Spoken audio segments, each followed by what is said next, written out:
Hello friends, welcome back to our channel all in one hashtag subscribe to learn. I hope that you all are fine at your home and it's my humble request to follow the COVID guidelines so that you can prevent yourself as well as your family from the COVID infections.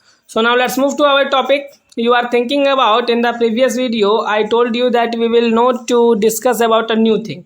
But you can see here that is nothing the new in this but just only the name is changed. Now the name become empirical relationship between the three measure of central tendency that is median mode and mean. यानी कि हम क्या पढ़ रहे हैं relationship, कौन सा relationship, empirical relationship, किसके बीच में, थ्री मेजर्स, किस मेजर्स, तो सेंट्रल टेंडेंसी का जो कि मीन मीडियन मोड है।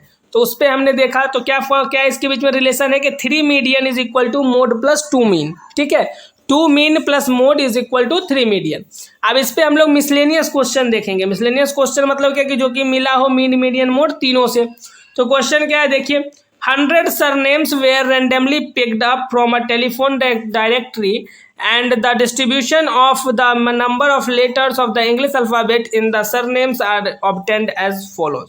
अब यहाँ पे दिया हुआ है सारा जो वो नंबर ऑफ लेटर्स कितने हैं और नंबर ऑफ सरनेम्स क्या है, 1 से 4 तक, 4 से 7 तक, इस तरीके से एक डाटा हमें दिया हुआ है।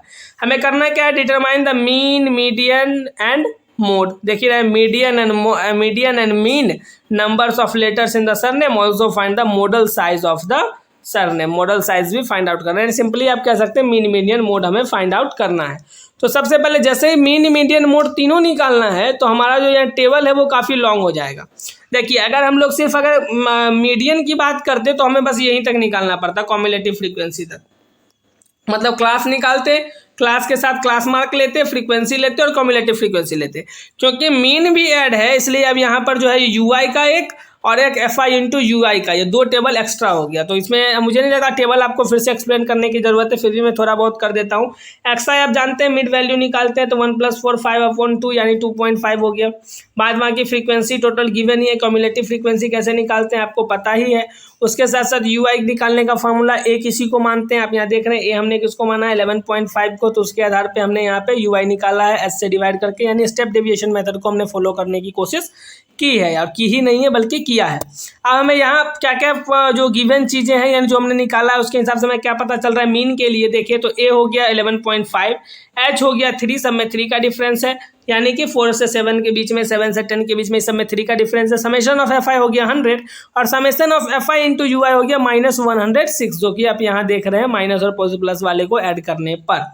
अब देखिए मीन निकालने का फॉर्मूला पे आते हैं, A plus H into summation of F I into U I upon summation of F I. इसको सॉल्व किया तो यहाँ क्या हो गया कि 11.5 प्लस 3 इंटू -106 अपॉन 100, यानी फाइनल क्या हो गया 11.5 minus 3.18 which is equal to 8.32। तो इस तरीके से हमें मीन का वैल्यू पता चला जो कि हो गया 8.32। अब हम लोग मीडियन के लिए आते हैं। मीडियन के लिए क्या करते हैं, सबसे पहले एन फाइंड आउट करते हैं, तो एन हो गया 100। n/2 फाइंड आउट करते हैं तो वो हो गया 100/2 यानी 50। उसके बाद क्या हम लोग फाइंड करते हैं, cumulative frequency just greater than n/2 यानी 50 से ज़्यादा वाला कम्युलेटिव फ्रीक्वेंसी। वो आप देख रहे हैं 76, 36 यहाँ है और यहाँ 76 है, तो 50 से जस्ट ग्रेटर जो है वो 76 है, तो वो 7 और 10 वाले में आ रहा है। इसीलिए हमने यहाँ पे लिखा कि cumulative frequency just greater than 50 is 76 and the corresponding class is 7 to 10, दस the median class is 7 to 10, इसीलिए 7 to 10 को हमने मीडियन क्लास लिया। मीडियन क्लास के लिए हमें अब यहाँ पे क्या क्या इन्फॉर्मेशन है, देखिए एल हमने फाइंड आउट किया, एच फाइंड आउट किया, एफ फाइंड आउट किया, सी एफ फाइंड आउट किया और उसके साथ n/2 जो हमने पहले भी फाइंड आउट किए हुए थे। तो मुझे नहीं लगता ये सब आपको फिर से बताने की आवश्यकता है। फिर हम लोग डायरेक्ट फार्मूला पे आते हैं।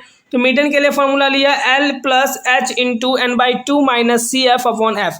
ये सब फार्मूला को आप लोग एक जगह लिख लें और उसके बाद फिर उसको बराबर एक बार देखते रहे तो आपको अच्छे से याद होता जाएगा और फिर आपको एग्जाम में किसी भी प्रकार का कोई दिक्कत नहीं होगा। तो फिर L के जगह पे आ गया 7 प्लस 3 इंटू 50 माइनस 36 अपॉन 40, यानी 3 इंटू 14 अपॉन 40 कट आउट कर लिया तो क्या हमें मिल गया 21 अपॉन 20, यानी 7 प्लस 21 अपॉन 20। 21 अपॉन 20 को डिवाइड किया तो 1.05 और 7 में 1.05 को ऐड किया तो 8.05। तो हमें यहाँ से मीडियन पता चल गया। अब ध्यान से देखेंगे तो मीडियन हमें पता चला 8.05 और हमें जो मीन पता चला वो पता चला था कितना 8.32। हमें निकालना है मीडियन भी, और इंपेरिकल रिलेशनशिप हमने शुरुआत में ही पढ़ा था 3 median is equal to mode plus 2 mean. अब हमें मोड निकालना है, तो मोड निकालने के लिए हम लोग मोड को राइट साइड अगर लिखना चाहें तो हमें क्या करना पड़ेगा, मीन को उस साइड लेके जाना होगा, यानी 3 मीडियन माइनस 2 मीन। तो यानी मोड के लिए फॉर्मूला हो जाएगा 3 मीडियन माइनस 2 मीन। इसी को हमने यहाँ पे डायरेक्ट लिखा है, तो ये मैं आपको एक बार समझा दिया कि मैं कहाँ से लाया। फिर 3 मीडियन यानी 3 इंटू 8.05 माइनस 2 इंटू 8.32। अब यहाँ पे जब हमने इसको मल्टीप्लाई किया 3 से 8.05 को तो हो गया 24.15, और 2 से मल्टीप्लाई किया 8.32 को तो वो हो गया 16.64। अब इसको जब हमने सब्ट्रैक्ट किया तो हमें आंसर मिला 7.51। तो इस तरीके से फ्रेंड्स हम लोगों ने मोड फाइंड आउट किया, मीडियन फाइंड आउट किया और मीन फाइंड आउट किया। तो कभी कभी बोर्ड एग्जाम में क्वेश्चन को थोड़ा सा हार्ड बनाने के लिए ऐसा करते हैं कि एक ही बार एक ही क्वेश्चन में मीन मीडियन मोड तीनों निकालने के लिए दे दिया, और अब आप उसको निकाल के उनको दिखाइए कि मीन मीडियन मोड तीनों आपने एक क्वेश्चन में कैसे निकाला। तो इसलिए ये फॉर्मूला को आपको ध्यान में रखना है, ये प्रोसेस को ध्यान में रखना है, और ये वाला क्वेश्चन देने से उनका तीनों चेकअप हो जाता है। लगभग एक मोड का तरीका चेक नहीं होता, नहीं तो मीन और मीडियन दोनों का तो तरीका चेक हो जाता है, इसलिए भी वो इस तरीके को फॉलो करते हैं। ठीक है फ्रेंड्स, उम्मीद करता हूँ ये सेगमेंट आपको पसंद आया होगा और ये आपके लिए काफ़ी बेनिफिशियल है बोर्ड एग्जामिनेशन के लिए। तो नेक्स्ट वीडियो में जब हम लोग मिलेंगे तो रियली में एक न्यू चीज़ सीखेंगे जो हमने अभी तक नहीं सीखा, ना क्लास 9th में ना उससे पहले। तो हम लोग एक नया चीज़ सीखने जा रहे हैं नेक्स्ट वीडियो में। तो उम्मीद करता हूँ आप लोग पूरे एनर्जेटिक होकर के हम लोग को नेक्स्ट वीडियो में मिलेंगे जब हम लोग उसमें न्यू चीज़ को सीखेंगे। ठीक है फ्रेंड्स, तो तब तक के लिए thank you so much and all the best for your board examination. So just be at your home and prepare for your board examination. Okay, so thank you.